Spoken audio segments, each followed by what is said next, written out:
Waxabajji 30,2026 oduu Siboo Neetwork yeroo kana isin biraan geenya. Waggaa ja'affaa artiist Hacaaluu Hundeessaa fi badhaasni Hacaaluu Hundeessaa shanaffaan waxabajjii 29,2026 kabajamee ooleera.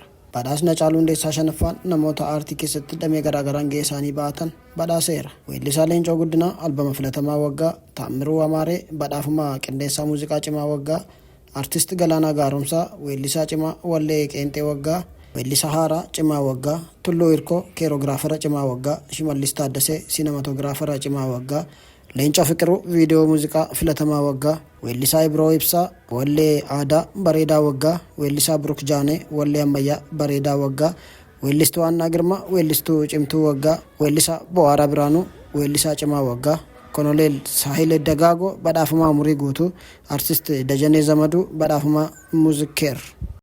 Godina Horroo Guduruu Wallaggaa ana amuuruutti humnoonni finxaaleeyyii faannoo Amaaraa jechuun kan waaman haleellaa uummata nagaa irratti raawwachuun dhaga'ame. Gurmuun hidhattoota lakkoofsaan hedduu ta'an magaalaa Gamsaa weeraruun uummata irratti haleellaa raawwataniiru. OMN jiraattota irraan wabeeffadhe jechuun akka gabaasetti humni sun karaa bakka qubsuma humnoota finxaaleeyyii faannoo kan taate harootiin ce'uun haleellaa akka banan dubbataniiru. Namoonni hedduun madaa'uu kan himan jiraattonni namoota madaa'an gara mana yaalaatti guuraa jirras jedhaniiru. Buufata fayyaa magaalaa Gamsaatti namoonni madaa'an wallaanamaa jiraachuu eeranii kanneen yaalli olaanaa barbaachisuuf ammoo haga ammaatti gara Shaambuu fi Naqamtee geessuun hin danda'amne jedhan.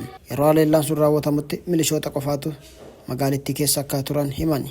Yeroo haleellaan sun raawwatamu milishoonni qofaan magaalittii keessa akka turan himanii milishoonni humna finxaalessaa sana ittisuuf yaalii guddaa akka gochaa turan illee ibsaniiru. Garuu finxaaleeyyiin humna guddaadhaan waan dhufaniif ofirraa dhaabuu akka hin dandeenyes dubbatan. Humni sun magaalittii erga seenee saamicha qabeenyaa akka raawwatanis himaniiru. Erga mancaatii sana raawwatanii booda humni aanaa paatrooliin gara magaalittii akka dhufes himaniiru. Uummanni ammas sodaa hamaa keessa akka jiru himanii uummanni magaalittii gadhiisee baqataa jiraas jedhaniiru. Humni finxaalessi sun ammallee dhiyeenyuma magaalaa Gamsaa qubatee akka jirus dubbataniiru. Humni mootummaa magaalittii jiru muraasa ta'uu isaatiin humna guddaa finxaaleeyyii faannoo qubatee jiru ittisuu hin danda'u jedhan jiraattonni. Haleellaa sanaaf daandii kan saaqaa jiru mootummaan xiyyeeffannaa gahaa kennee humna finxaalessa faannoo irratti tarkaanfii gahaa fudhachuu dhiisuu isaatii jechuun jiraattonni komatu. Mootummaan uummanni hidhatee akka ofirraa ittisuu hin fedhu. Ofiis tarkaanfii hin fudhatu. Gidduutti uummanni miidhamaa jira jechuun dubbatan. Afrikaa kibbaa gadhiisanii akka ba'aniif guyyaan godaantotaaf kenname xumuramuun rakkinaaf saaxilamaa jiru jedhame. Guyyaan xumura godaantonni Afrikaa kibbaa keessaa akka ba'aniif kenname dhiyaachuu hordofee abbootiin maatii isaanii dhiisanii akka ba'an dirqisiifamaa jiru. Afrikaa kibbaa keessatti jibbiinsi godaantota irratti agarsiifamu garmalee babal'ataa dhufuun walqabatee lammiilee biyyoota garaagaraa biyyattii keessaa godaanuuf qophaa'aa akka jirantu dhaga'amaa jira. Mootummaan biyyattii guyyaa xumuraa kana beekamtii kan hin kenninee fi gocha jeequmsa kana kan balaaleffatu yoo ta'e iyyuu mootummaan biyyoottan Afrikaa kanneen biroof dhaabbata hawaasaa siviiliitiin gocha kana dhaabsisuu dadhabuu isaatiin qeeqni irratti dhiyaataa jira. Haati erga deessee reefuu guyyaa 18 daa'ima ishee waliin Jijjigaa manaa keessa argamte ijoo miidiyaa hawaasaa taate.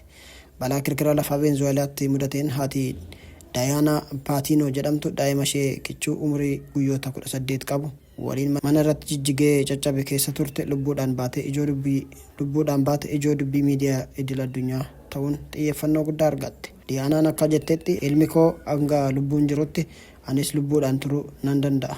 Dayaanaan akka jettetti ilmi koo haga lubbuun jirutti anis lubbuudhaan turuu nan danda'a jechuun abdii fi jabina sa'aatii hedduudhaaf mana diigamee irratti caccabe sana keessa teessee obsaan turte. Ilma ishee waan Daavid hafuura baafachaa jiraachuu isaa mirkaneessuuf yeroo baay'ee funyaan isaa tuttuqaa akka turte himte. Akkasumas sa'aatii hedduu gamoo diigame jalatti dabarsite sun baay'ee sodaachisaa akka ture.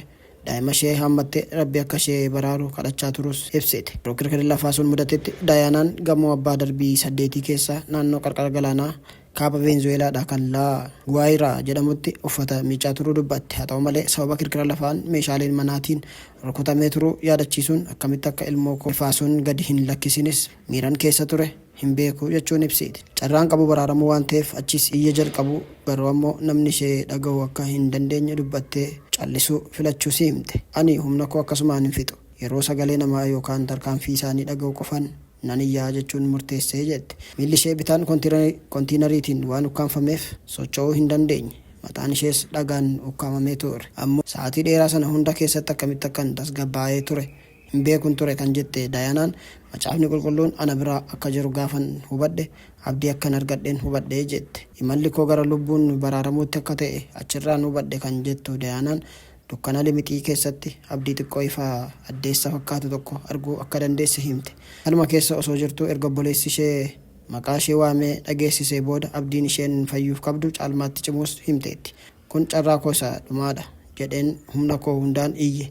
Asan jira jedheen waame. Obboleessi koos si argadheera amma ati baatutti si dhiisee hin deemuu naan jedhe jechuun yoo sana waan ishee mudate ibsite.